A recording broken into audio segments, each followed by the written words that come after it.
चलिए गैस आज का एपिसोड शुरू करते हैं। अगर आपको मेरी कहानी अच्छी लग रही है तो प्लीज़ चैनल को सब्सक्राइब जरूर करें और जल्दी से जल्दी मेरा 2000 सब्सक्राइबर पूरे हो जाए, इसलिए अपने फैमिली और फ्रेंड्स के साथ इसे शेयर भी करें। तो चलिए कहानी शुरू करते हैं। सब लोग जाने के लिए तैयार थे। प्रहलाद और पूजा जाना तो नहीं चाहते थे पर उन्हें भी जाना पड़ रहा था। थोड़ी देर सब लोग बातें करने लगे। सभी वहां पर समय आ गया। उसकी गोद में कारण था। कामिनी उसको देखकर किसी कुत्ते की तरह लाल टपकने लगे और बड़े ही सेडिक्टिव वे में उसे देखने लगी। समय को अपने ऊपर उसकी गंदी नज़र महसूस हो रही थी पर उसने उसे नज़रअंदाज किया और जाकर चुपचाप बैठ गया। और उसे पता चला कि कल सब लोग जाने वाले हैं तो उसने कहा तो क्यों ना हम लोग मुंबई चले जाते हैं, फिर आप लोग भी सीधा वही आना। वैसे भी पूजा हो चुकी है और अभी मेरा भी यह ज़्यादा रुकने का मन नहीं है। तो दादाजी ने कहा हाँ ये भी ठीक है, तो तुम लोग भी परसों यहाँ से निकल जाना। पर दादाजी हम लोग प्यार कर करेंगे भी क्या, इससे अच्छा घर चले जाते हैं। तो दादाजी ने कहा आप पर परसों हम लोग सब साथी घर जाते हैं ना, बस एक दिन की तो बात है। इस समय को ना चाहते हुए भी उनकी बात माननी पड़ी। यह शंकर राहुल के कान खड़े हो गए। उसमें एक नज़र प्रिया को देखा और कुछ सोचने लगा। फिर सब लोगों ने रात का खाना खाया और आप अपने कमरे में चले गए। रात के करीबन 1 बजे होंगे। माही को वैसे हाथ रख कर सोने में काफ़ी प्रॉब्लम हो रही थी, इसलिए उसने गले से पर प्लास्टर निकाल दिया था और अपना हाथ सीधा कर लेती हुई थी। बीच में समय करण सो रहा था, उसे मैं भी दूसरी साइड करवट लेकर सो रहा था। तभी नहीं कि आगे खुल गए और वह धीमे से उठकर बैठ गए। उसने घड़ी में समय देखा तो रात की 1 बजे रहे थे। उसे काफ़ी घबराहट हो रही थी, इसलिए उसने थोड़ी देर बालकनी में जाने का सोचा। वह उठी और धीमे से उठकर बालकनी में चले गए। बालकनी में काफ़ी ठंडी हवा रही थी। इस हवेली के आसपास जंगल ही था, इसलिए नज़ारा काफ़ी डरावना भी था और शांत भी था। माही 10 मिनट ऐसे ही खड़ी यह वहाँ देखती रही। फिर उसने कमरे में जाकर पानी पीने की सोची। जब उसने पानी का जग देखा तो कमरे में जग भी मौजूद नहीं था, इसलिए उसे मजबूरन बाहर जाना पड़ा। उसने बाहर कॉरिडोर में देखा तो लैंप की हल्की हल्की रोशनी थी, इसलिए वह धीरे धीरे कर सीढ़ियों से उतरकर नीचे चली गई। हाल में काफ़ी सन्नाटा था, इस वजह से उसे हल्का सा डर भी लग रहा था। वह किचन में गई और जग में पानी लेकर पीने लगी। पानी पीने के बाद उसने सोचा कि अब इसकी ज़रूरत नहीं है, इसलिए वह वैसे ही कमरे में जाने लगी। तभी उसे ऐसा लगा कि उसके पीछे कोई है और वह 2 मिनट के लिए रुक गई। वह काफ़ी डर भी गई थी। उसने जब पीछे मुड़कर देखा तो पीछे कोई भी नहीं था, इसलिए वह ऊपर जल्दी जल्दी चलने लगी और उसे ऐसा मैसेज हो रहा था कि कोई उसके पीछे है। इससे पहले कि वह कुछ कर पाता माही जल्दी से वापस कमरे में आ गई और गहरी सांस लेने लगी। उसके पीछे जो था वह बाहर आया और बोल चिड़िया चिड़िया कब आएगी तू मेरे पिंजरे में। इसलिए कोई और नहीं बल्कि राहुल ही था। वह आधी रात को शराब पीकर लौटा था। उसने एक गहरी सांस ली और बोला जल्द ही तुझे अपना बनाऊंगा। ये बोलकर वह लड़खड़ाते हुए अपने कमरे में गया। जब उसने कमरे का दरवाजा खोल है तो बेड पर कामिनी सो रही थी। उसने काफ़ी रिवीलिंग नाइटी पहनी हुई थी, जिस वजह से उसके शरीर का उभार और उसका शरीर काफ़ी सेक्सी लग रहा था। रही है उसे अपने नशे भरी आंखों से देखा और दरवाजा बंद कर दिया और उसकी तरफ बढ़कर अपने शर्ट के बटन खोलकर उसके सीने को चूमने लगा और काटने लगा। उसके ऐसे करने से कामिनी की नींद हल्की हल्की खुलने लगी और वो अपने ऊपर राहुल को देखकर उसका साथ देने लगी। और थोड़ी देर बाद उनके कपड़े ये बजा बिखरे पड़े थे और कमरे में उनकी गहरी गहरी सांसों की आवाज़ गूंज रही थी।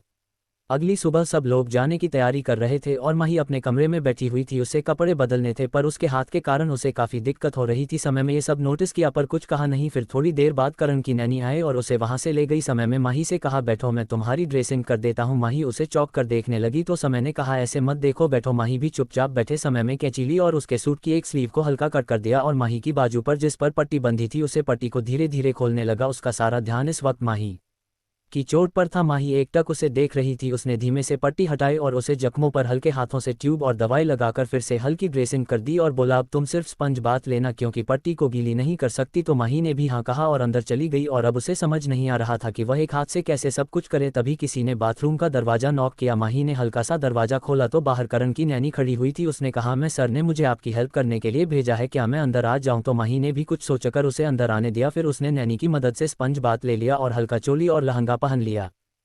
फिर वह अपने कमरे से बाहर आ गई और थोड़ा बहुत तैयार होकर नीचे जाने लगी। नीचे इस वक्त समय करण को लेकर बैठा हुआ था और दादाजी, रामजी, संध्या जी, रत्ना जी सब लोग तैयार थे। सिर्फ दादी और पूजा और प्रहलाद के आने का वेट कर रहे थे। माही चुपचाप नीचे आए और एक तरफ खड़ी हो गई। फिर सब लोग आ गए तो दादा ने कहा ठीक है समय में जा रहा है, तुम ध्यान रखना और हम कल सुबह यहाँ से निकल जाएंगे। समय में भी हाँ कह दिया और उनको छोड़ने के लिए दरवाजे तक गया। फिर वह लोग गाड़ी में बैठकर निकल पड़े। काशवी अपने कमरे में ही थी। समय भी चुपचाप सोफे पर बैठ गया और अपना काम करने लगा। नैनी करण को लेकर चली गई थी। माही तू चुपचाप सोफे पर बैठे और समय को काम करते हुए देखने लगी। थोड़ी देर बाद कामिनी ठुमक हुए किचन से बाहर निकली और जानबूझकर अपने क्लीवेज शो करते हुए समय के सामने आकर बोली जेठ जी नाश्ता लगा दूं। समय ने बिना उसे देखे कहा बाद में कर लूंगा मैं। कामिनी वही खड़ी उसे देख रही थी। माही भी उसे देख रही थी। उसे कामिनी की हरकतें काफी अजीब लग रही थी पर उसे उसके इरादों की बिल्कुल भनक रही थी। समय उठ खड़ा हुआ और अपने कमरे में जाने लगा। कामिनी उसे देख रही थी। फिर उसने माही को देखा और अजीब सा मुंह बनाकर उसे एक एटीट्यूड भरा लुक देकर वहां से चली गई। माही चुपचाप वहां बैठी रही। थोड़ी देर बाद उसने समय के लिए नाश्ता लेकर कमरे में चली गई। समय जो अभी भी काम में लगा हुआ था वह माही की आवाज़ से उसकी तरफ देखने लगा। माही ने बोला यह नाश्ता। समय में उसे देखा और उसके हाथ से नाश्ते की ट्रे ले ली और फिर उसे टेबल पर रख दिया और बोला तुम्हें चोट लगी है तो इतना वजन उठाने की जरूरत नहीं थी, तुम्हें किसी से कह देती वह ले आता। तो माही ने अपनी प्यारी आवाज़ से कहा नीचे कोई नहीं था तो हमने सोचा हम ही ले आते हैं, काफ़ी वक्त हो चुका है। तो समय ने भी हाँ कह दिया और नाश्ता करने के लिए बैठ गया। माही भी चुपचाप सोफे पर बैठकर अपना नाश्ता करने लगी। फिर नाश्ता हो जाने के बाद उसने एक मेड को बुलाकर वह बर्तन नीचे भिजवा दिया। समय तो फिर से अपने काम में लगा चुका था। माही को काफ़ी बोर महसूस हो रहा था इसलिए उसने नीचे जाने की सोची। वह नीचे गार्डन में चली गई। वहां जाकर वह चुपचाप बैठकर आप पास का गार्डन देखने लगी। ये गार्डन ठाकुर मैंशन की तरह तो नहीं था पर खूबसूरत था। आसपास ज़्यादा बड़े बड़े पेड़ होने के कारण वहाँ अजीब सी शांति थी। अभी उसे बैठे हुए करीबन आधा घंटा हुआ था तभी वहाँ पर समय आया जो कि पूरी तरीके से तैयार था। उसने माही को देखते हुए कहा मैं पास ही में एक जमीन के काम से जा रहा हूँ, करण को भी अपने साथ ही ले जा रहा हूँ, तुम अपना ध्यान रखना। ये बोलकर वह वहाँ से चला गया। माही ने हाँ कह दिया और थोड़ी देर वैसे ही बैठी रही। अब तक लगभग दोपहर के 2 बज चुके थे और हवेली में पूरी तरीके से शांति थी। तभी एक परछाई हवेली में चोरी चुपके दाखिल हुई और वह सीधा कामिनी के कमरे की तरफ बढ़ने लगी। पर जब उसने कमरा खोलकर अंदर देखा तो कमरे में कोई नहीं था, जिससे वह समझ गया कि कामिनी यहाँ है नहीं। ये सोचकर उसे काफी गुस्सा आया। ये कोई और नहीं बल्कि सुरेश था जो कामिनी के साथ अपनी हवस बुझाने के लिए आया था, पर अब वह यहाँ नहीं है। ये सोचकर उसका दिमाग खराब हो चुका था और वह वहाँ से जाने के लिए निकल गया। तभी उसकी नज़र पास वाले कमरे पर पड़े जहाँ से किसी के गाना गुनगुनाने की आवाज़ आ रही थी। उसने उसे आवाज़ की दिशा में देखा तो वह काशवी अपने कुछ डिजाइन्स बनाते हुए हल्का हल्का गाना गुनगुना रही थी। उसे देखकर उसके दिल में हवस मजाक पड़ी। उसने मन ही मन सोचा आज क्यों ना इस चिड़िया का शिकार किया जाए। ये सोचकर उसने आसपास देखा जहाँ कोई नहीं था। हवेली में कोई न होने के कारण सारे सर्वेंट भी खाना बनाकर अब अपने पेंट हाउस की तरफ चले गए थे और माही बाहर गार्डन में बैठी हुई थी।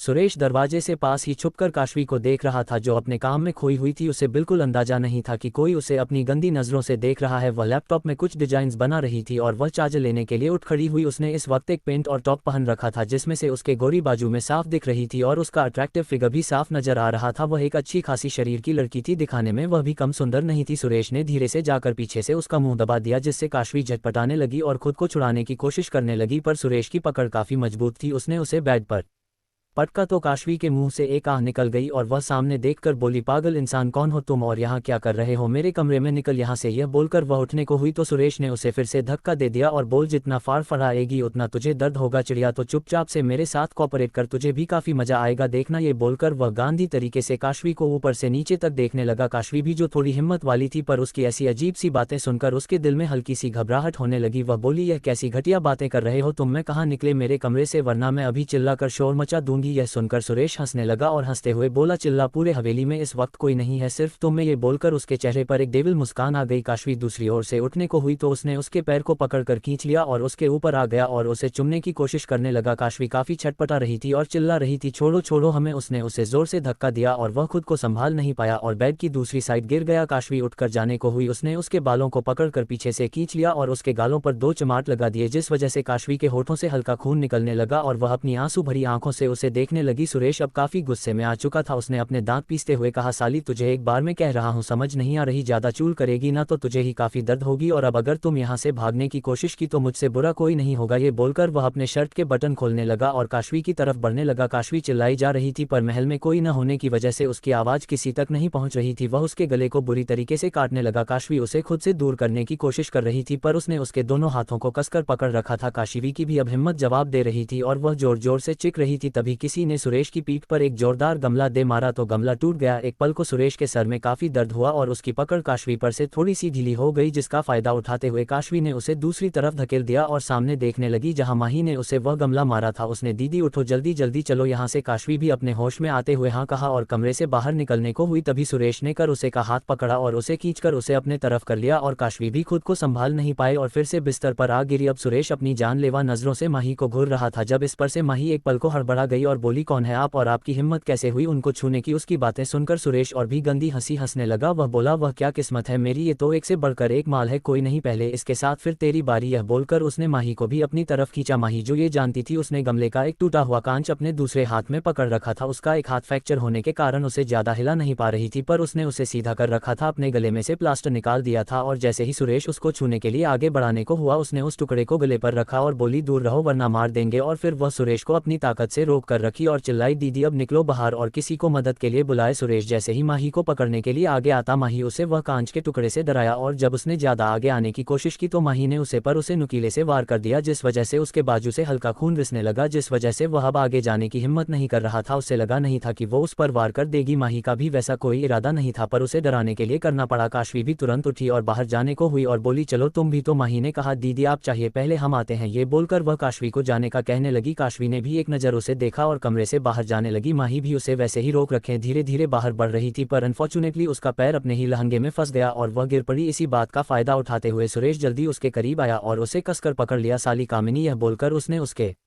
गालों पर भी एक जोरदार थप्पड़ों की बारिश कर दी। एक के बाद एक लगातार माही के हाथ से वह छूट गया और वह एक तेज चिट के साथ जमीन पर गिर पड़ी। माही उठने को हुई कि इससे पहले सुरेश ने उसके बालों को कसकर पकड़ लिया और बोल, बड़ा शौक है ना तुझे बीच में आने का, तो अब उसकी जगह तू होगी। यह बोलकर उसने दरवाजा बंद किया और माही को बिस्तर पर पटक दिया। माही जोर से चीखी, दूर रहो हमसे, समझे तुम, अगर हमारे पास भी आए तो। ये बोलकर वह उसे डराने की कोशिश करने लगी, पर वह माही के आगे काफी हट्टा कट्टा और बड़ा था, जिस वजह से माही भी हल्का हल्का डर रही थी, पर उसे काशवी को बचाना था इसलिए उसने इतनी हिम्मत दिखाई थी, वरना वह खुद के लिए कभी इतना नहीं कर पाती। सुरेश जो पहले से ही शर्टलेस था, उसके बाजू से खून रिस रहा था और वह धीरे धीरे कर माही के करीब बढ़ रहा था और माही बेड पर पीछे होते जा रही थी। वह दूसरी तरफ से उतरने को हुई तो उसने उसे अपनी तरफ खींच लिया और उसकी चोट लगी हुई बाजू को कसकर दबा दिया, जिस वजह से माही की एक तेज चीख निकल पड़ी। उसे अपनी बाजू में काफी दर्द हो रहा था। उसने उसके हाथों को वहां से हटाने की कोशिश करने लगी और दर्द से तड़पती हुई बोली, छोड़ो हमें, छोड़ो मैं, बोलकर वह खुद को छुड़ाने की कोशिश करने लगी, पर सुरेश जैसे अपनी सारी शुद्ध बुद्ध को चुका था। उसे इस बात का अंदाजा भी नहीं था कि वह कितनी बड़ी गलती करने जा रहा है और इसका अंजाम क्या हो सकता है। उसने माही के कंधे को पकड़कर वहां से उसके चोली को फाड़ दिया, जिस वजह से माही और भी डर गई और अपनी कपड़े को संभालने लगी तो सुरेश हंसने लगा और हंसते हुए ही उसे कसकर पकड़ लिया। माही उसके नीचे उसके कब्जे में पूरी तरीके से झटपट आ रही थी। उसके दोनों हाथ उसने पकड़ रखे थे और अपने भारी भरकम शरीर का वजन उसे पर डाल रखा था, जिस वजह से माही ज्यादा हील भी नहीं पा रही थी। वह अपने चेहरे को यह वहां घूमकर अपने शरीर को छुड़ाने की कोशिश कर रही थी, पर वह छुड़ा नहीं पा रही थी। तभी उसने अपने दांतों को माही के गले पर घड़ा दिया और काफी जोर से उसे काटा, जिस वजह से माही की एक तेज चीज निकल पड़ी और उसके गले पर उसके दांतों के गहरे निशान बन गए और वहां से हल्का खून भी आने लगा। वह जगह जगह उसके गले को काट रहा था। माही चीख रही थी और रो रही थी। अभी वह और आगे बढ़ता इससे पहले ही दरवाजा खुला और दरवाजा टूट चुका था। सुरेश ने जब सामने देखा तो उसकी सीटी पीटी गुल हो गई, क्योंकि सामने समय किसी दहकती हुई ज्वाला की तरह खड़ा था और उसकी आंखें बेहद डरावनी हो चुकी थी। वह एक पल को उसे देखकर डर गया। माही ने भी जब सामने देखा तो उसका रोना और तेज हो गया और वह अपनी तड़पती और घबराए आवाज में बोली, बचिए हमें प्लीज। उसकी ऐसी दर्द भरी पुकार सुन समय का गुस्सा और भी बढ़ गया। वह तेजी से आगे बढ़ा। सुरेश जल्दी से माही को छोड़कर लड़की दूसरी साइड से भागने को हुआ, पर समय ने उसे दबोच लिया और उसे बेरहमी से मरने लगा। उसने उसके ऊपर घुसों और लातों की बारिश कर दी थी। माही चुपचाप से सीधी हुई और खुद को ढकने की कोशिश करने लगी, क्योंकि उसके शरीर के ऊपरी हिस्से पर केवल एक इनरविया ही बची थी, जिस वजह से वह काफी डर चुकी थी। दरवाजे पर खड़ी हुई काशवी भी डरते हुए ये सब देख रही थी। उसके भी होठों के किनारे से खून बह रहा था और गले और बाजू पर काटने खरोचने के निशान थे। उसने ही जैसे तैसे समय को फोन कर यहाँ बुलाया था। नैनी भी एक कोने में खड़ी यह सब देख रही थी। उसकी गोद में करण मौजूद था और समय के कुछ बॉडीगार्ड्स भी बाहर खड़े थे, ताकि अगर सिचुएशन आउट ऑफ कंट्रोल होती है तो वह उसे संभाल सके। समय बुरी तरीके से उसे मार रहा था। समय ने उसका सर पास में पड़ी कांच के टेबल पर दिया मारा, जिससे कांच का टेबल टूट गया और सुरेश की एक तेज दर्द भारी चीज वहां पर गंज पड़ी और उसके सर से काफी खून बहने लगा। नहीं भी समय को ये सब करते हुए अपने डर भरी नजरों से देख रही थी और हल्का हल्का कहां पर भी रही थी। इतनी भयानक आवाज से कारण रोने लगा था, जिस वजह से नैनी उसे वहां से लेकर चली गई। माही वे अपने कांपते पैर पलंग के नीचे रखी, पर वहां वास का एक टुकड़ा पड़ा था जिस पर माही का ध्यान नहीं था और उसे पर उसका पर गिरने से उसकी एक जोरदार चीख गूंज पड़ी, जिसे सुनकर समय का ध्यान टूटा और उसने सुरेश को अपने गार्डों के तरफ धकेल दिया। तो गार्ड से उठाकर वहां से ले गए। समय गहरी गहरी सांस ले रहा था और वह माही के पास गया। माही खुद को छुपाने की और दर्द को सहने की नाकाम कोशिश कर रही थी। समय ने अपने शर्ट को निकाला और उसे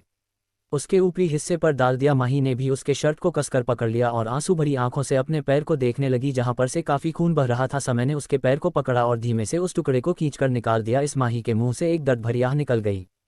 समय उसे देखने लगा। माही भी अपनी आंसू भरी आंखों से उसे ही देख रही थी। तो मैंने उससे पूछा, क्या तुम ठीक हो ना? माही बिना कुछ बोल जोर जोर से रोने लगी। समय भी उसे संभालने को हुआ तो माही ने उसकी कमर पर अपने हाथ लपेटकर उसे पकड़कर जोर जोर से रोने लगी, क्योंकि वह काफी डर चुकी थी। उसके साथ जिंदगी में पहली बार ऐसा हुआ था। गेट पर खड़ी काशवी भी हल्की हल्की सिसक रही थी, क्योंकि वह कहने को तो काफी हिम्मत वाली थी, पर उसे काफी डर गई थी। समय ने उसके सर पर हाथ फेरते हुए कहा, शू शांत हो, जो कुछ नहीं हुआ। ये बोलकर उसने काशवी की तरफ देखा और उसे अपनी तरफ आने का इशारा किया। काशवी भी दौड़कर आए और उसके गले लगाकर रोने लगी। समय दोनों को संभाल रहा था।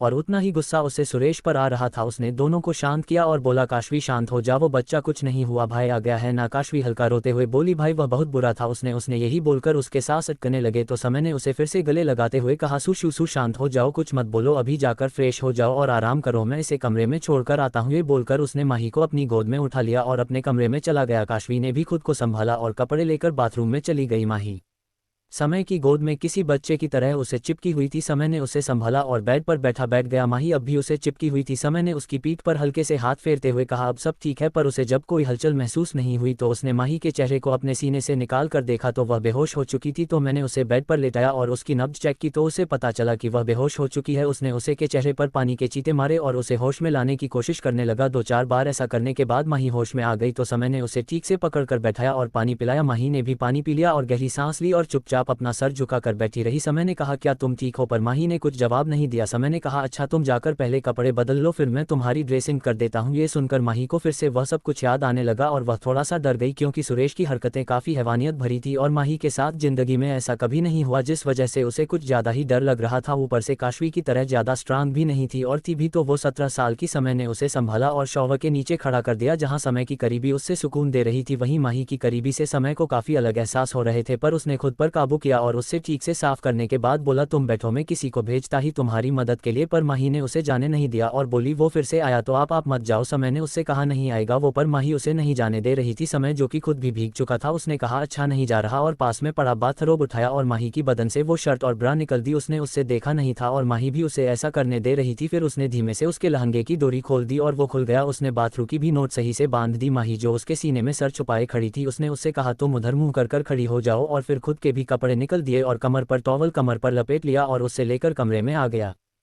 समय ने उसे लाकर बेड पर बैठाया और खुद क्लोजेस्ट में चला गया। माही अपना सर झुकाकर बैठी हुई थी। समय अपने कपड़े पहनकर बाहर आया और फर्स्ट एड बॉक्स लेकर माही के पास गया। उसने कहा ये लो कपड़े बदल लो, जिस पर माही ने हाँ में सिर हिलाया और समय कमरे से बाहर चला गया क्योंकि माही के पैर में चोट लगी थी और माही बाथरूम तक नहीं जा सकती थी, इसलिए वह कमरे में ही कपड़े चेंज कर रही थी। उसने जैसे अपने कपड़े बदले और गुलाबी रंग का चोली और लहंगा पहन रखा था और दुपट्टे को एक तरफ डाल रखा था। समय में उसके पास आया और उसके बाजू की मरहम पट्टी की और उसके पैर की भी ड्रेसिंग की और तभी उसके दरवाजे पर किसी ने गेट ब्लॉक किया। समय ने जाकर दरवाजा खुला तो दरवाजे पर एक मेड खड़ी थी। उसने उसके हाथ में दूध की ट्रे थी। समय ने वो ले लिया और माही को दूध और गोलियां दे दी। माही ने भी बिना किसी नुकुर की वह पी लिया और दावा भी ले ली। समय ने उसे कहा आराम करो, ये बोलकर वह वहीं बैठ गया। थोड़ी देर बाद माही सो गई तो समय उसे ठीक से ब्लैंकेट कर ओढ़ा कर बाहर चला गया। उसे काशवी को भी देखना था इसलिए वह सीधा काशवी के कमरे में गया। काशवी में भी अब तक नहा धोकर बेड पर बैठी हुई थी और सोच रही थी। समय उसके पास गया और उसके सर पर हाथ रख तो काशवी भी अपने ख्यालों से बाहर आए और उसके गले लग गई। तो समय ने कहा कुछ नहीं हुआ काशू, सब ठीक है, तुम ठीक हो ना। तो काशवी ने भी हाँ कहा। मैम बोली क्या वह ठीक है? समय समझ गया था कि वह माही के बारे में पूछ रही है, फिर भी वह अनजान बनते हुए बोला कौन? तो काशवी ने हिच छाते हुए बोली भाभी, जिस पर समय ने कहा थोड़ी डरी हुई है पर ठीक है, क्या उसने तुम्हारी मदद की? तो काशवी में बस हमें सर हिला दिया। तो समय ने एक गहरी सांस ली और बोला मैं नहीं जानता काशवी की वह कैसी है, हम सब जानते हैं कि मेरा अतीत कैसा था, इसलिए मैं उसे पर चाहकर भी यकीन नहीं कर पाता और मैं तुमसे ये भी नहीं कहता कि तुम उस पर यकीन करो, पर उसके साथ जानबूझकर गलत व्यवहार मत करो जिससे आगे चलकर पछतावा। मैं भी उसे दूरी बनाकर रखने की कोशिश करता हूँ और जो मेरे साथ एक बार हो गया मैं उसे दोहराने नहीं दूंगा, तो तुम मेरी फिक्र कर उससे बैर मत रखो। काशवी ने उसकी बातें सुन रही थी और समझने की कोशिश कर रही थी। उसे भी माही के साथ अपने रूड बिहेवियर याद आया और एक बार तो उसने जबरदस्ती उस पर झूठा इल्जाम लगाया था, उसे दांत खेलवाई थी। यह याद कर उसने कहा जी भाई मैं ध्यान रखूंगी और ऐसा कुछ भी नहीं करूंगी। तो समय ने प्यार से उसके सर पर हाथ फेरा और बोला अब कुछ भी उल्टा सीधा सोचने की जरूरत नहीं है, तुम्हारा भाई है तुम्हारे साथ, अब तुम्हारे साथ कभी कुछ गलत नहीं होने दूंगा, टेंशन मत लो और खाना खाकर आराम करो। वैसे भी हम कल यहाँ से जाने वाले हैं तो यहाँ की बुरी यादें यही छोड़ देना हमेशा के लिए। और फिर समय वहाँ से बाहर निकल गया। अब उसकी आंखों में काफी गुस्सा नजर आ रहा था। वह गाड़ी में बैठकर एक जगह पर आया जहां पर सुनसान जंगल था और एक पेड़ से सूरज को बंद रखा था। समय अपने कुछ वफादार गार्ड हवेली के बाहर छोड़ आया था ताकि फिर से कुछ ना हो। इस वक्त वह सूरज को किसी भूखे भेड़िए की तरह घूर रहा था जो कभी भी अपने शिकार पर झपटने के लिए तैयार हो। उसने अपने गार्ड से चाकू लिया और उसकी ठुड्डी को ऊपर उठाया और बोला गलती कर दी तूने, बहुत बड़ी गलती कर दी। तो सूरज अटकते हुए बोला माफ कर दो, आगे से नहीं करूंगा। तो समय ने एक डेविल मुस्कान के साथ कहा मैं कभी भी अपने परिवार के पर किसी की नजरें बर्दाश्त नहीं करता और तुमने उस पर हाथ डाला है। ये बोलकर उसने उसकी आंखों में वो चाकू भोंक दिया। उसकी तेज चिक वहां पर गूंज पड़ी। उसके गॉड्स भी समय का ये रूप देखकर हैरान और डरे हुए थे क्योंकि समय आमतौर पर किसी की छोटी छोटी गलतियों पर ज्यादा रिएक्ट नहीं करता था। अगर बात जब उसकी फैमिली की और उसकी बेटे की है तब वह अपने अंदर के जानवर को बाहर ले आता था और उसका ये रूप काफी खतरनाक था जो उसके परिवार की नजरों से दूर था। फिर उसने एक तलवार लिया और उसके गर्दन को उसके धड़ से अलग कर दिया। खून का फवारा छूट पड़ा और उसका सर किसी फुटबॉल की तरह बाहर लौट पड़ा और खून की चीते समय के चेहरे पर कपड़ों पर गिर पड़े। और इस समय उसे चाकू को फेंका और अपने कदम आगे बढ़ा दिए उसने। गार्ड भी समझ गए। कुछ गार्ड सूरज की लाश को ठिकाने में लग गई तो कुछ उसके पीछे चले गए। समय गाड़ी में बैठा और हवेली पहुंच गया, पर अब वह बिल्कुल ठीक नजर आ रहा था, जैसे उसने कुछ किया ही ना हो। और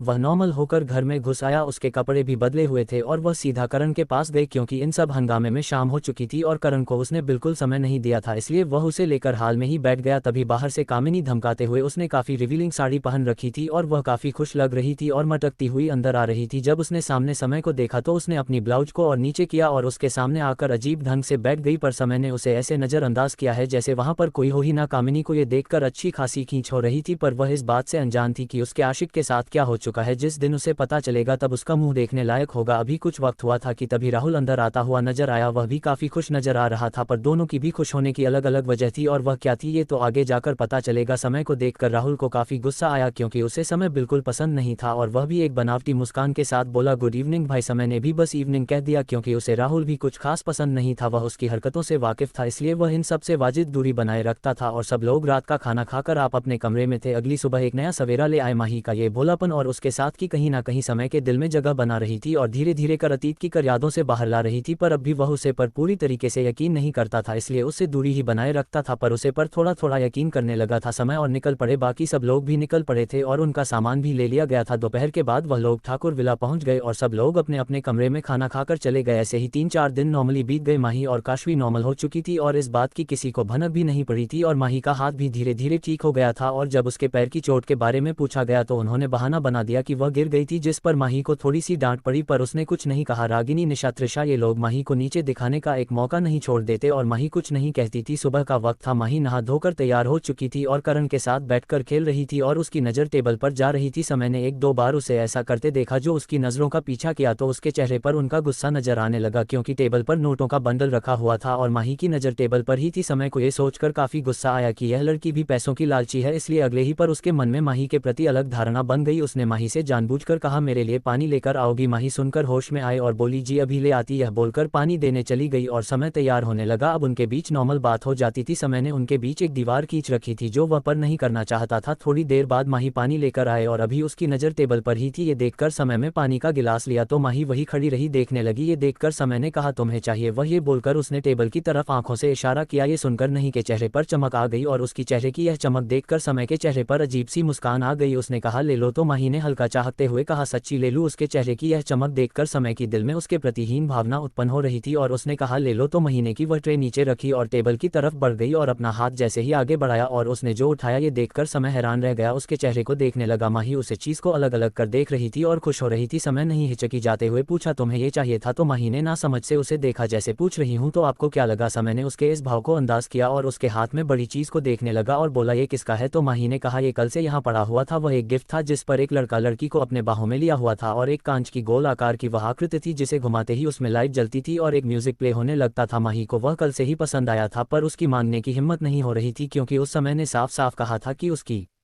चीज़ों पर उसकी हक जताने की जरूरत नहीं है, पर अब उसकी नज़रें बार बार उसे पर जा रहे थे कि और उसने उसे मांग लिया। माही उसे ऐसे देख रही थी जैसे कोई खजाना मिल गया और समय को खुद पर ही अफसोस हुआ कि उसने उसे लड़की के बारे में ऐसा क्यों सोच, पर वह अपनी सोच का कुछ नहीं कर सकता था। उसने वह पैसे उठा और उन्हें माही को देते हुए बोला, ये तुम रखो, अगर कोई चीज़ की ज़रूरत हो तो ले लेना। माही ने ना में सर हिलाया तो समय ने उसकी छोटी हथेली को पकड़कर उसे पर वह नोटों की गद्दी रखते हैं बोला, इसे तुम अपने पास रखो, जितनी चाहिए उतने खर्च करो, बाकी के मुझे लौटा देना। ये बोलकर वह करण के पास गया और उसका माथा जमकर बाहर निकल गया, क्योंकि आज उसकी काफी जरूरी मीटिंग थी और वह माही के साथ टाइम वेस्ट नहीं कर सकता था। माही ने भी उन पैसों को संभाल कर 2 में रख दिया और उसे डेकोरेटिव आइटम को देख देख कर खुश होने लगी। अगर कोई उसकी इन हरकतों को देखा तो उसे पागल ही समझना, पर यही थी माही जो दुनिया से अलग थी। पर करण भी माही को ऐसे कुछ देखकर मन ही मन खुश हो रहा था। उस बच्चों को भी न जाने किस बात की खुशी हो रही थी। समय अपनी गाड़ी में बैठा और घर से निकल गया। उसके पीछे उसके बॉडीगार्ड्स की 8-10 गाड़ियां भी चल रही थी, क्योंकि वह शहर का काफी जाना माना बिजनेसमैन था, इसलिए उसकी सिक्योरिटी का खास ध्यान रखा जाता था। ये दूसरी तरफ मुंबई इंटरनेशनल एयरपोर्ट पर एक प्लेन लैंड हुआ जिसमें से एक दमदार पर्सनैलिटी का शख्स बाहर निकाला। उसकी उम्र यही कोई 27-28 साल की होगी। वह भी अपने सर दौरा के साथ आगे बढ़ने लगा। उसके चेहरे पर कोई भाव नहीं थे। उसका असिस्टेंट उसके पास आया और बोल, सर आज हमारी एक मीटिंग है ठाकुर इंडस्ट्रीज में और वह मीटिंग 12 बजे है, तो हमें वह अटेंड करनी होगी। यह काफ़ी बड़ी डील है और हमें इससे काफ़ी फ़ायदा हो सकता है। जिस पर उसे आदमी ने बस हमें सर हिलाया और अपनी गाड़ी में बैठ गया। उसके पीछे भी 8-10 गाड़ियों का काफिला निकल पड़ा और वह आदमी गाड़ी में अपना सर टिक कर बैठ गया। देखने में यह आदमी भी काफ़ी हैंडसम था, थोड़ी देर बाद उसकी गाड़ी ठाकुर इंडस्ट्रीज के बाहर जाकर रुक। उसके एक बॉडीगार्ड ने दरवाजा खोला और वह बाहर निकल आया और सीधे ठाकुर इंडस्ट्रीज में चला गया। ये ऑफिस के 40th है तो फ्लोर पर समय अपनी फाइल्स में लगा हुआ था, तभी किसी ने उसका डोर ना किया तो उसे मैंने अपनी भारी आवाज में कहा कमेंट, जिस पर उसका असिस्टेंट अंदर आया और उसे ग्रिट किया और बोला सर मिस्टर सिंघानिया आ चुके हैं तो हमें मीटिंग के लिए चलना चाहिए। ये बोलकर उसने अपना सर झुका लिया। समय अपनी हाथ में पड़ी हुई फाइल बंद की और उसे एक साइड रखकर उठ खड़ा हुआ और अपने कोट को पहनकर क्या केबिन से बाहर निकल गया। उसका असिस्टेंट भी प्रेजेंटेशन की फाइल पढ़कर उसके पीछे पीछे चल रहा था। वह लोग कॉन्फ्रेंस रूम में पहुंचे, वहां पर एक आदमी और उसका असिस्टेंट मौजूद था। समय जाकर उनके सामने खड़ा हो गया तो वह आदमी भी एक खड़ा हुआ और उसे हैंडशेक किया। समय ने कहा हेलो मिस्टर सिंघानिया तो सामने से वह भी बोल हेलो मिस्टर ठाकुर। फिर वह दोनों बैठ गए। तो ये था अर्नव सिंघानिया। सिंघानिया इंडस्ट्रीज का मालिक। यह इंडस्ट्रीज इसमें अपने बलबूते पर खड़ी की थी जब यह महेश 18 साल का था और बिजनेस इंडस्ट्रीज में अगर समय की बात किसी का नाम लिया जाता था तो वह यही था। फिर वह दोनों अपने प्रोजेक्ट के सिलसिले में बातें करने लगे और अंत में डील फाइनल हो गई। यह प्रोजेक्ट अब तक का सबसे बड़ा प्रोजेक्ट था जिस पर दोनों कंपनियां काफी फायदे में रहने वाली थी। फिर उन्होंने लंच साथ में किया और बाकी की चीज फाइनल कर ली। यह घर पर माही उसे गिफ्ट को पाकर काफी खुश थी और उसने उसे संभाल कर रख दिया था। और फिर करण के साथ थोड़ा बहुत खेल कूदने के बाद वह नीचे आ गई। नीचे हॉल में रतन जी, संध्या जी, दादी जी बैठे बातें कर रही थी। उनका रिश्ता काफी अच्छा था। कभी कभी तो माही को ही लगता कि यह इनकी बहुएं नहीं बेटियां ही है। जितना दादी जी का रत्न और संध्या जी से अच्छा रिश्ता था उतना अच्छा तो रागिनी जिसे भी नहीं था। वह बस यही सोचती थी उनके साथ भी उनकी बॉन्डिंग ऐसी होती। पर फिर उसने अपने दिल को समझाते हुए कहा कि एक दिन वह भी इनका प्यार हासिल कर रहेगी और वह भी चुपचाप जाकर एक साइड में बैठ गई और उनकी बातें सुनाने लगी। तभी दादी जी ने कहा छोटी बहू में तेरे हाथों की एक कप चाय पिला दे, जिस पर मही ने हाँ कह दिया और किचन में चली गई और चाय बनाने लगी। तभी वहां पर काशवी भी आए और बोली मेरे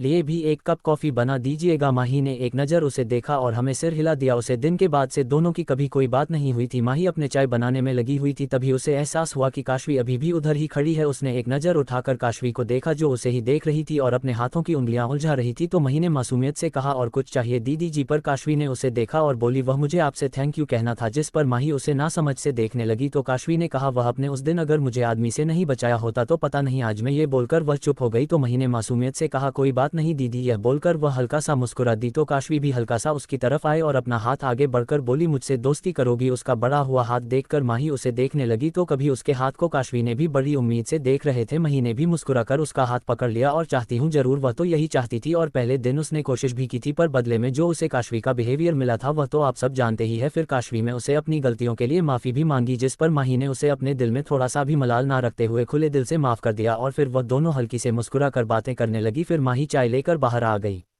तो गाइस आज के लिए बस इतना ही। उम्मीद करती हूँ आपको मेरी कहानी अच्छी लग रही होगी। वीडियो को लाइक और चैनल को सब्सक्राइब जरूर करें और अपने प्यारे प्यारे कमेंट से मुझे प्रोत्साहन देते रहे ताकि मैं और भी अच्छा लिखने का ट्राई कर सकूं और जल्दी मेरे 2000 सब्सक्राइब बस पूरे हो। इसके लिए अपने फैमिली फ्रेंड्स के साथ मेरी वीडियो जरूर शेयर करें और चैनल को सब्सक्राइब करें। Thanks for watching.